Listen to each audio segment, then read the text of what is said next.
So the good news is that we are increasingly able to identify patients who have genetic mutations that we think can be targetable with targeted therapies or otherwise. So that's the good news.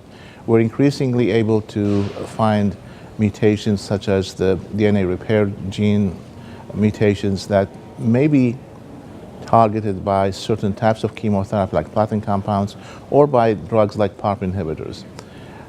However, the bad news is still these patients are the minority, maybe 10%. Some people say 20%. But in my own practice, in my experience, genetic profiling, genomic profiling to be correct, using multi-gene platforms haven't really given me a lot of opportunities for patients who seek those tests, thinking that, oh, there might be something that may be able to be given to the patient. So for example, most of the patients have what we call KRAS mutations. At this minute in time, there's nothing we can do for KRAS mutations. P53 mutations, other tumor suppressor gene mutations, these are not targetable.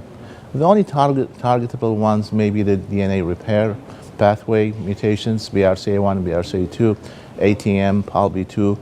But also there might be a very rare, like 1% or less of mutations on MSI high that can be targeted by, those patients can be treated with immunotherapy.